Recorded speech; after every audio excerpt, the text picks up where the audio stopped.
la vía, ¿verdad?, para romper con eso y por tanto seguir el camino de un marxismo nuevo, abierto, crítico, como era en definitiva el marxismo que correspondía al pensamiento de Marx. Es imposible enumerar la vasta y profunda obra de Sánchez Vázquez, pero no puedo dejar de mencionar dos libros de gran trascendencia, no solo para los cubanos, sino también para todo el mundo interesado en el pensamiento teórico y filosófico. Tenemos en 1965 las ideas estéticas de Marx y en 1967 la filosofía de la praxis, dos trabajos de extraordinaria trascendencia. Para los cubanos, Sánchez Vázquez nos es muy cercano. Ha visitado nuestro país en numerosas oportunidades desde los primeros años del triunfo de la Revolución Cubana. Recientemente sumó a toda la larga lista de méritos y de reconocimientos que ha recibido el título de doctor honoris causa de la Universidad de La Habana. También recibió el título de investigación de mérito del Instituto de Filosofía del Ministerio de Ciencia, Tecnología y Medio Ambiente. En primer lugar, nos interesaría conocer en el tema de las influencias que usted ha recibido en su vida en dos planos. Primero, usted ha tenido el privilegio de vivir un momento muy importante en España y de además vivir una larga vida en México, su país que le dio asilo político y donde ha desarrollado su vida. ¿Qué influencias más le han sido trascendentes en su obra, en estos dos marcos históricos culturales? Y además, ¿qué influencias teóricas usted puede considerar como decisivas en su vida y en su obra? Cuando yo ingresé en la Universidad Central de Madrid para hacer la carrera de filosofía y letras, entonces no me definía propiamente por la filosofía, pues yo realmente en esa universidad nunca conocí un profesor marxista de carne y hueso. Por el contrario, el pensamiento que dominaba era el pensamiento hegemonizado además por el gran prestigio de Ortega y Gasset, que era de hecho el que ejercía la dirección, si no efectiva, pero desde el punto de vista del pensamiento de esa facultad.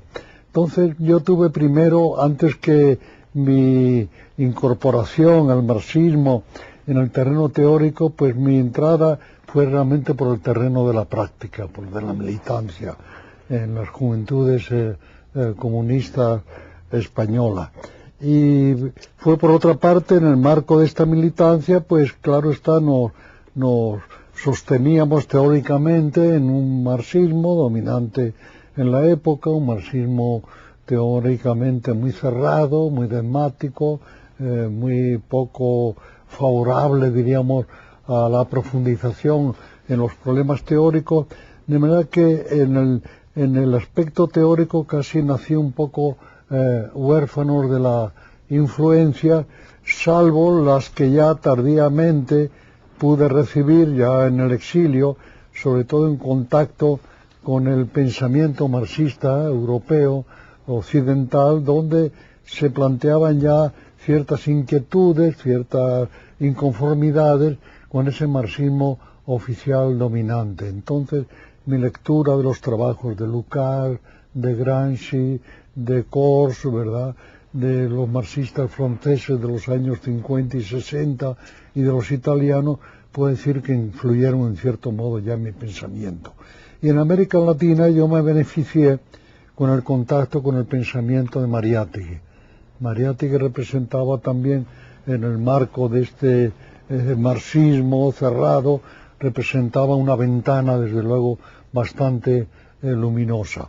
Entonces fue así como en el curso de mi militancia y en cierto modo impulsado por los problemas que la propia práctica nos planteaba, que yo comencé a inquietarme por ciertos planteamientos y que eso en cierto modo determinó mi mi influencia en el plano teórico y mi cambio, diríamos, hacia un marxismo abierto, renovado y crítico. Pero debo también señalar que sobre todo en mi evolución teórica hubo una influencia decisiva de varios acontecimientos históricos.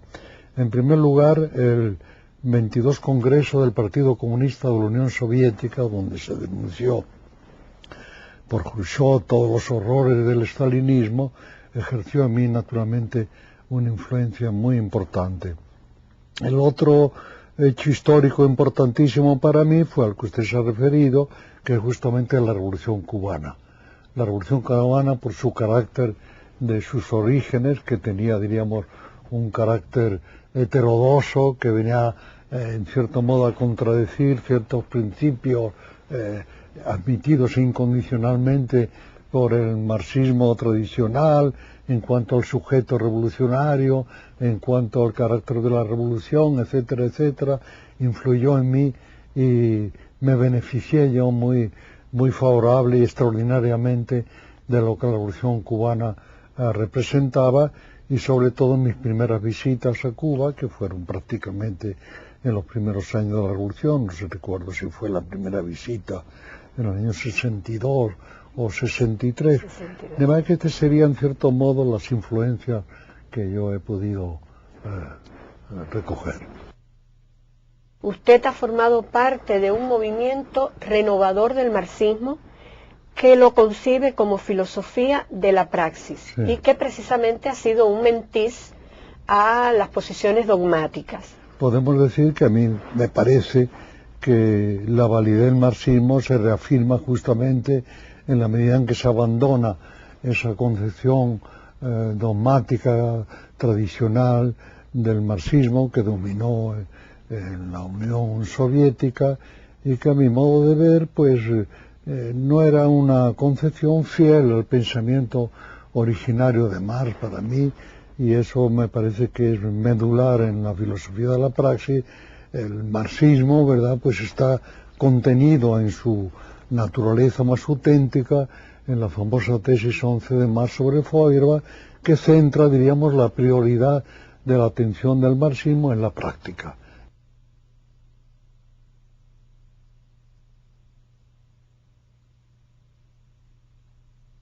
El marxismo surge para transformar radicalmente a la sociedad. Ese es su diríamos, su acta de nacimiento y su origen, lo que explica su razón de ser.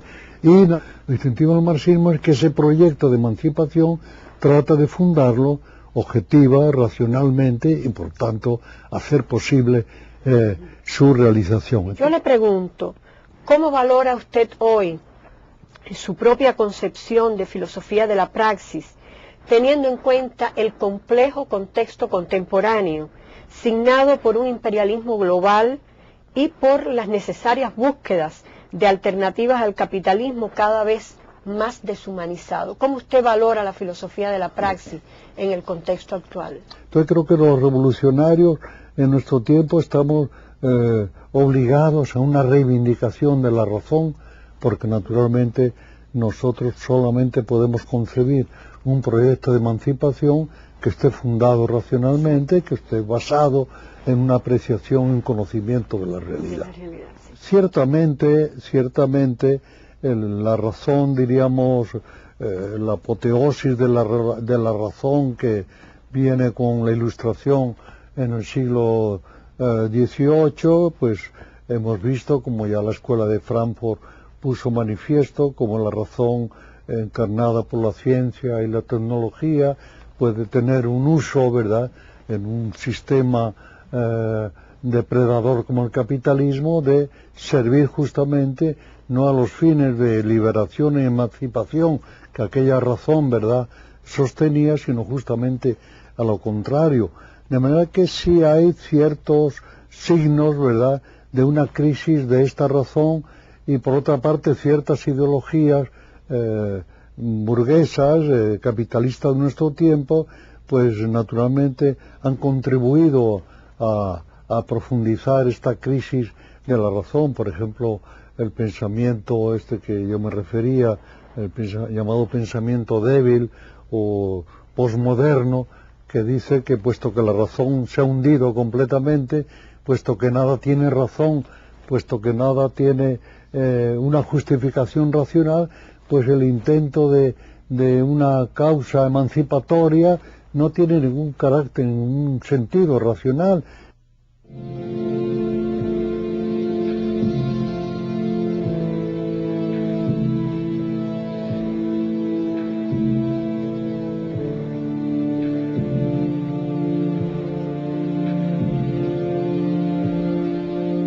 Es una situación que no podemos negar, que tenemos que afrontar y que tenemos que resolverla desde luego en primer lugar reivindicando ante esas conciencias perplejas, desorientadas, que de buena fe, ¿verdad?, son diríamos, objeto de esta desilusión, de este desencanto. Tenemos que reivindicar hoy más que nunca la idea de un socialismo, de un verdadero socialismo, de las experiencias auténticas que se dan para construirlo y del marxismo que ha de inspirarlo.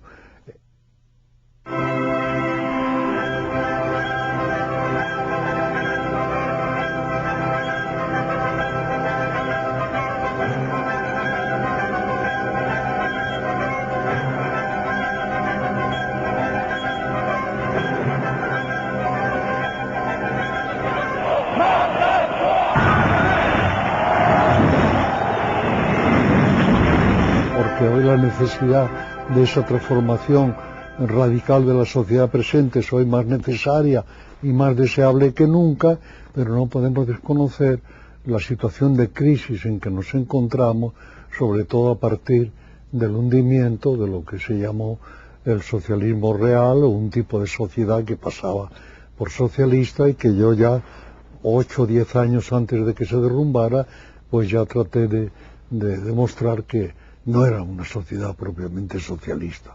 Pero estamos pagando muy caro, ¿verdad?, el hundimiento del socialismo real. No solamente ha significado, desde luego, el hundimiento también de ese marxismo, o supuesto marxismo, que justificaba esa sociedad, sino que en cierto modo esto ha contaminado el marxismo en su conjunto. Es decir, estamos pagando las consecuencias, pues todos los que deseamos un verdadero socialismo y un marxismo auténtico, renovador, que no podemos desconocer que se ha dado un cierto descrédito de la idea del socialismo después del hundimiento del socialismo real y un cierto declive del marxismo también como consecuencia después de este hundimiento. Esta es la realidad que no podemos desconocer, justamente en el momento, repito, en que el socialismo es más necesario y en el momento en que una teoría que inspire ese socialismo, como es el marxismo, es más necesario. El panorama no es fácil porque, claro, después del hundimiento del llamado socialismo real, nos encontramos también con una realidad muy desagradable, que es que ese campo socialista o esa Unión Soviética, con todas las críticas que podamos hacer, representaba un freno, ¿verdad?, un dique, ¿verdad?, a ese poder avasallante del capitalismo, dique que desgraciadamente todavía hoy no hemos podido hasta ahora construir, más que nos encontramos en una situación difícil, pero a los cuales un revolucionario pues nunca puede dejar de hacer frente. Y esa es la situación en que yo veo, ¿verdad?, la importancia, la necesidad de reafirmar el marxismo, y el marxismo tal como yo lo entiendo, como filosofía de la praxis. Hay otro tema que me parece que es de gran interés. En las ideas estéticas de Marx, usted reflexiona sobre el contenido ideológico y la función social del arte. Pero sobre todo usted resalta el valor que el arte tiene como creación humana, como actividad de la conciencia, como praxis transformadora de la realidad. Y sería muy interesante para nosotros conocer cómo usted valora el compromiso del creador con su tiempo, viendo el concepto de creador lo más amplio posible en el campo del arte y de la cultura, y su compromiso con la búsqueda de una sociedad no enajenada, de una sociedad más humana. Es una sociedad enajenada como la capitalista, es por principio una sociedad que está contra la creación. Por eso es que Marx hablaba de la hostilidad del capitalismo al arte. La propia sociedad capitalista, la sociedad capitalista por su propia naturaleza, por su carácter enajenado, ya es por principio hostil a la creatividad del trabajo, a la creatividad en todas las zonas de la existencia y por tanto a la creatividad en el arte. En este sentido es que yo reivindicaba la naturaleza creadora del arte como una característica fundamental, y por eso yo me pronunciaba contra una concepción del arte como la entonces tan dominante del llamado realismo socialista, que solo aceptaba como arte el arte que reflejaba la realidad, aunque en la práctica tampoco. En el realismo socialista soviético el arte cumplía esta función, cumplía más bien la función de idealizar la realidad existente, y por tanto no una verdadera representación de la realidad. Pero aún así, ¿verdad?, una concepción del realismo socialista pues reducía el arte auténtico, el arte, diríamos, el gran arte, al arte capaz de representar la realidad. Yo me pronunciaba con eso y consideraba que todo arte lo era propiamente tal y admisible en cuanto que cumplía esta actividad, esta función creadora. Pero claro está, el arte cumple una función creadora que puede tener diversos usos y signos o funciones ideológicas. Y naturalmente nosotros estamos por un arte creador que cumpla esta función ideológica creadoramente. Y en ese sentido es que podemos insertar el tema del compromiso político del artista.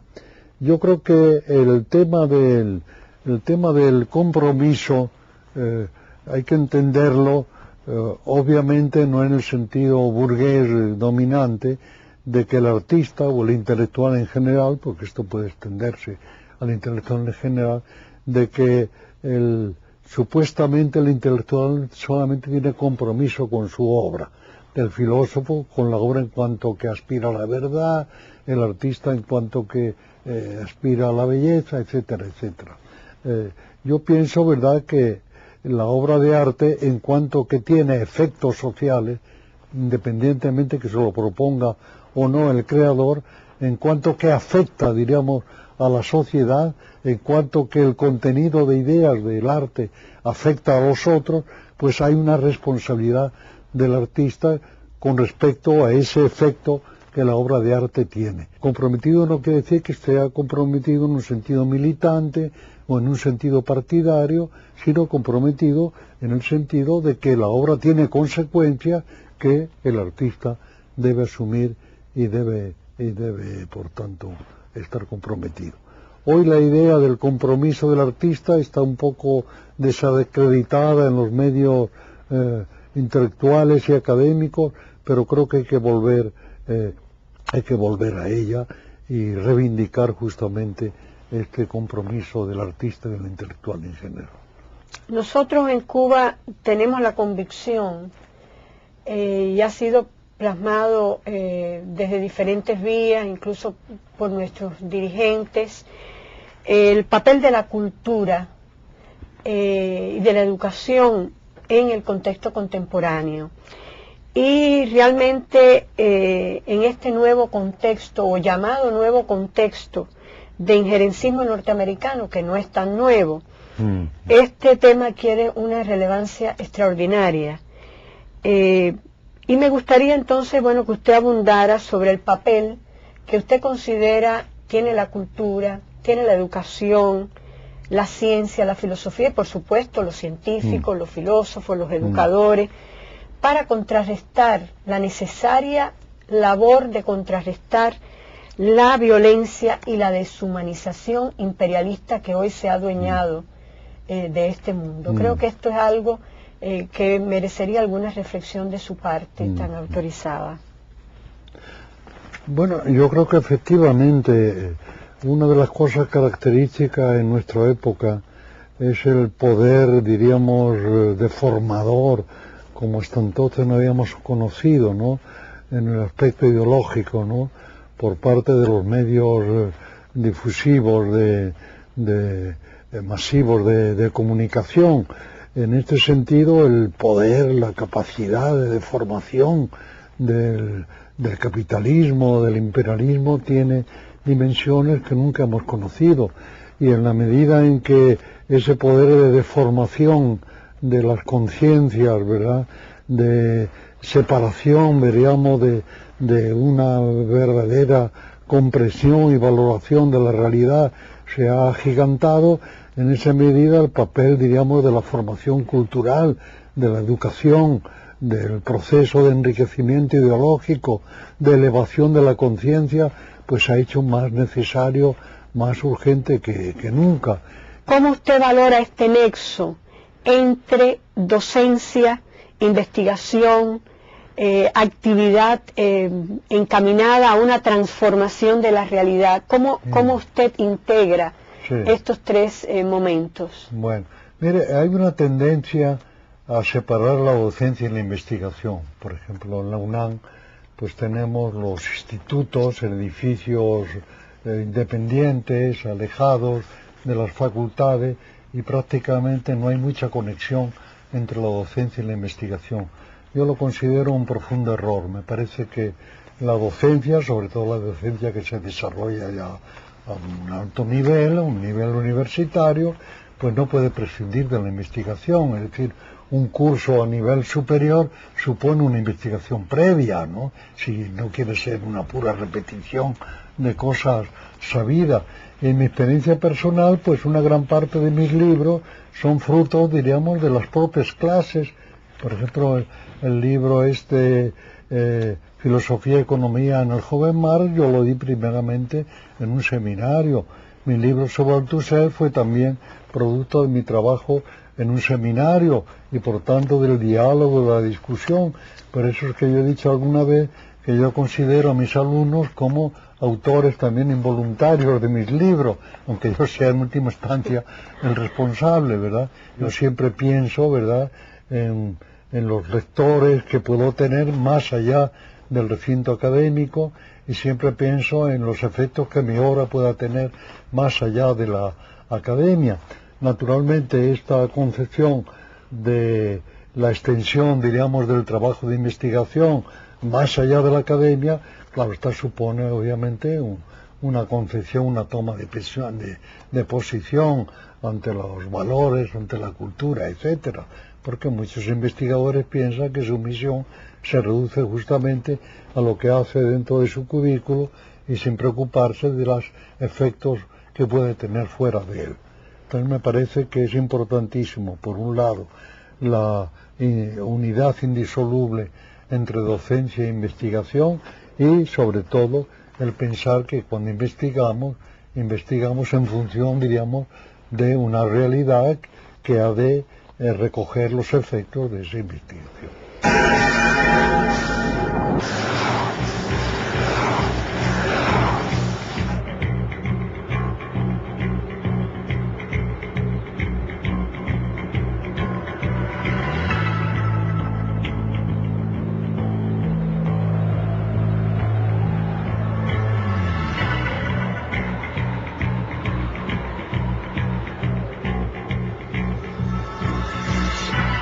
No es que la globalización sea un proceso, una fase del capitalismo a la cual no pueda ofrecerse una salida.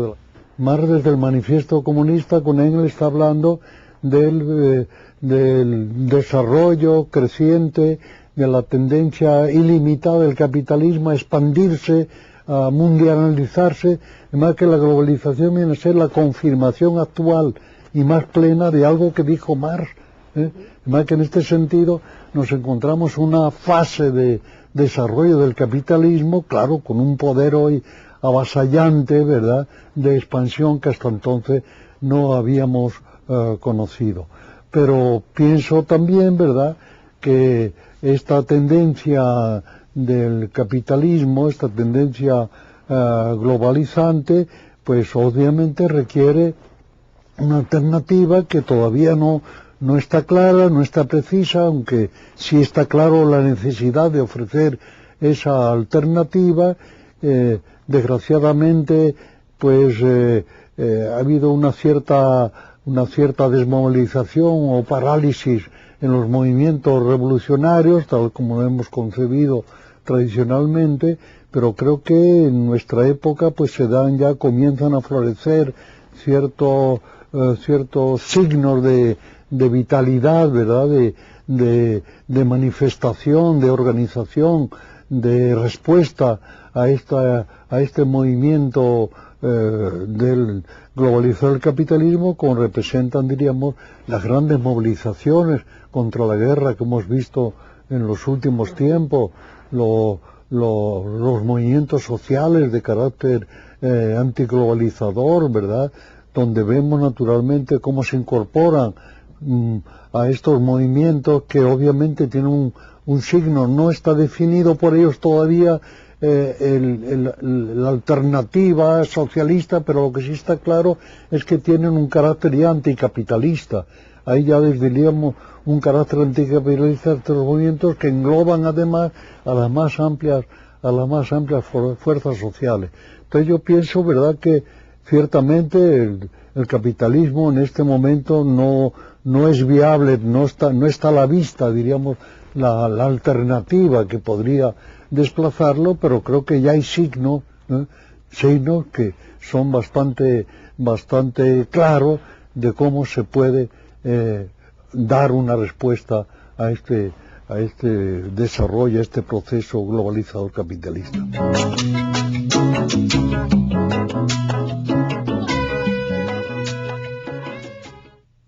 Todos sabemos que estos procesos de imperialismo global, de globalización neoliberal, han afectado seriamente la soberanía nacional. O sea, incluso podemos afirmar que uno de los golpes fundamentales ha estado dirigido a afectar la soberanía nacional, a prácticamente hacerla desaparecer. Este tema de la soberanía nacional, que a veces no es muy tratado en el pensamiento político y teórico contemporáneo, o más en el pensamiento teórico que en el político, no es sumamente tratado. ¿Cómo usted lo puede ver en este contexto del rescate de valores culturales? Bueno, yo pienso que asistimos en realidad a una crisis del Estado-nación, en cuanto que frente a este poder avasallante, ¿verdad?, del imperialismo, pues las barreras nacionales, ¿verdad?, tienden a ser disueltas, a ser barridas, y que en este sentido pues la defensa de la cultura, de las tradiciones nacionales, pues representa un valladar importante para hacer frente a esta disolución precisamente de la soberanía nacional, de las barreras nacionales. Nos encontramos en una situación que por otro lado es una situación de hecho, ¿verdad?, de que el Estado Nacional pierde una serie de capacidades de decisión importantísimas, sobre todo en el terreno de la economía. Hoy las grandes decisiones en materia económica en los países no se toman en sus propios países y la toman sus propios gobiernos, sino las instituciones internacionales. Esto es una realidad.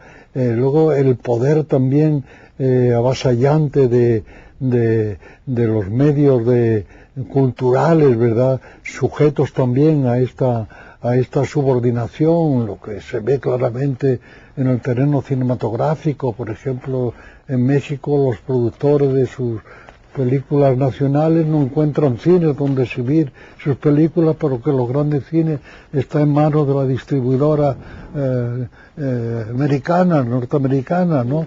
Es decir, que es una realidad con la que hay que contar, este poder avasallante, ¿verdad? No solamente en el terreno económico, sino en el terreno cultural. Entonces, ante eso, efectivamente, es muy importante una política cultural de defensa de los valores nacionales, de la cultura nacional, de las tradiciones nacionales, y creo que desempeña incluso una función no propiamente solamente política, sino incluso cultural. Hay un tema al que usted le he oído referencias, porque según tengo entendido, usted tiene proyectos de profundizar en sus trabajos sobre ética, o sea, en el campo de la axiología, todos sus trabajos relacionados con los valores, etcétera, y la ética. Usted nos decía ayer en el Instituto de Filosofía que está trabajando y que tiene proyectos en esta dirección, que me parece que es un tema crucial en los tiempos en que vivimos. Y particularmente está claro, y usted se refería al divorcio que actualmente existe entre ética y política. Más que una relación entre ética y política, hay un divorcio, hay un distanciamiento. Incluso, según le interpreté, podemos hablar de una crisis de la moral en el ejercicio de la política. Yo quisiera que usted se refiriera a esto y que además un poco diera sus juicios de cómo ve el proceso político en Cuba, visto desde este plano del nexo ética-política.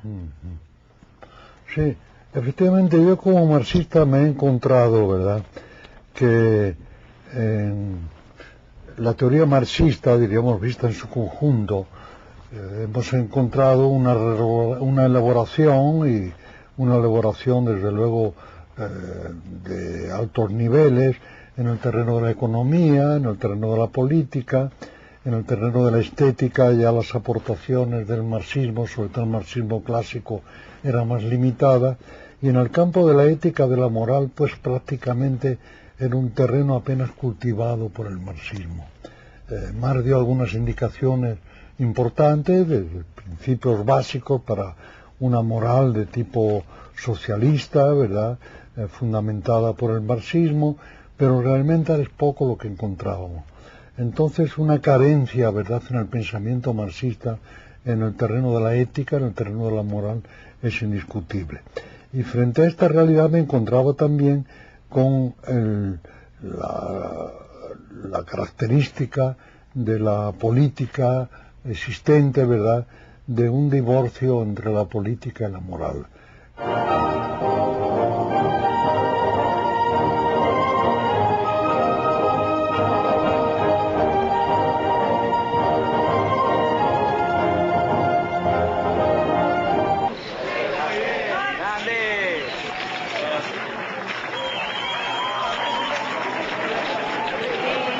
Presidente, ahí, presidente. Pero esta cultura, diríamos, desprendida de la moral, tiene tal peso, tiene tal proyección, que incluso ha penetrado en México en los partidos de izquierda. En el partido del PRD, pues hemos encontrado últimamente casos de corrupción moral muy grave, lo cual hace, por tanto, más necesario que nunca el plantearse el problema de las relaciones entre la política y la moral. Y en este sentido, pues yo he estado trabajando en este campo. Tengo un proyecto, un libro que no sé si llegaré a realizar sobre marxismo y moral, donde por un lado veo el problema históricamente para tratar de rastrear los planteamientos que en relación con esto podemos encontrar en Marx y en el marxismo clásico, y por otro lado desde un punto de vista más sistemático. Porque otra característica también que los marxistas no podemos dejar a un lado es que la experiencia de la construcción del socialismo en la Unión Soviética también se caracterizó por una política, sobre todo en los tiempos de Stalin, una política llamada realista, muy pragmática y muy ayuna, muy falta de contenido moral. y que esto incluso pudo verse en los últimos tiempos, en el socialismo soviético, ciertos fenómenos de degradación moral. Entonces, por todos estos terrenos me parece que para un marxista es muy importante y necesario explorar su investigación en este campo de las relaciones entre política y moral, y en ese sentido estoy orientando ahora yo mi trabajo y mis investigaciones. Me parece que una política revolucionaria carente de moral no tiene sentido. Exacto. En absoluto. Y creo que debemos dar un mayor peso a la moral. Yo ponía, creo que ayer, un ejemplo, ¿no? Diríamos, en el caso de la motivación, ¿qué lleva, diríamos, a un ciudadano a actuar políticamente? Claro, se puede pensar, y es muy legítimo aceptarlo, que en la acción política se espera obtener unos resultados, ciertas mejorías, y en general, pues el movimiento obrero, en gran parte históricamente, pues se ha definido por un movimiento de carácter reivindicativo para obtener mejores condiciones de vida y de trabajo, cosa perfectamente legítima. Pero hay situaciones como son aquellas que enfrenta ya directamente con el poder vigente en una política revolucionaria, que no puede explicarse simplemente por las ventajas que puede obtener el sujeto en ese momento, puesto que las ventajas más bien pueden convertirse en desventajas, es decir, arriesga su comodidad, arriesga su libertad, arriesga incluso su vida. Entonces un revolucionario no espera ventajas inmediatas para él, y por tanto, por supuesto, sí, la motivación en este caso solamente puede explicarse por su fidelidad a unos valores, unos principios de justicia, de dignidad, de igualdad, ¿verdad?, que son valores morales en definitiva. Y en ese sentido me parece que la Revolución Cubana pues representa una experiencia muy digna de tomarse en cuenta. Yo decía ayer, me parece que, por ejemplo, una categoría moral, como la categoría, diríamos, de dignidad humana, yo tradicionalmente, que soy militante tantos tiempos, nunca oí un dirigente comunista que hablara de dignidad, ¿verdad? Es una categoría que es completamente ajena a nuestro discurso. Sin embargo, vemos que en la Revolución Cubana, desde los primeros tiempos, se habla de la dignidad de un pueblo, de la dignidad de una lucha, ¿eh? Es decir, cómo los discursos políticos estaban impregnados de un contenido moral, ¿eh? Y esto es claro, y el Che Guevara, la figura, es paradigmática en este ejemplo. Yo decía también ayer cómo en las grandes manifestaciones juveniles, diríamos, las pancartas con los retratos de los dirigentes antiguos han desaparecido por completamente, no digamos de Stalin, de Lenin, de Mao, etcétera. Y sin embargo vemos como la figura del Che aparece hasta nuestros días en todas las grandes movilizaciones. ¿Y por qué? Claro, el Che era un político revolucionario, pero un político revolucionario que reconocía ese peso extraordinario de la moral. Y la figura del Che es valorada hoy no solamente por los éxitos políticos que alcanzara con su actividad, sino sobre todo por su grandeza moral, que es incuestionable y que nadie puede rebatir.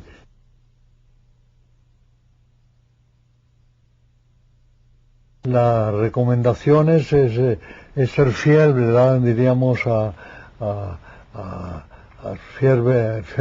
estos valores, a la verdad, a la justicia, a la dignidad, ¿verdad?, y desarrollar siempre un potencial crítico a los demás, pero crítico también hacia uno mismo, autocrítico, porque la crítica y la autocrítica es muy necesaria. Una de las factores determinantes de ese anquilosamiento del marxismo fue justamente la ausencia de crítica y de autocrítica.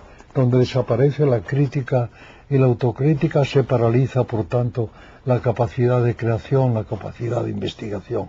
Entonces, mi recomendación es que nunca olviden, ¿verdad?, y que nunca se envanezcan con lo que han creado, y estén siempre abiertos a la crítica y, desde luego, a la propia crítica hacia uno autocrítico.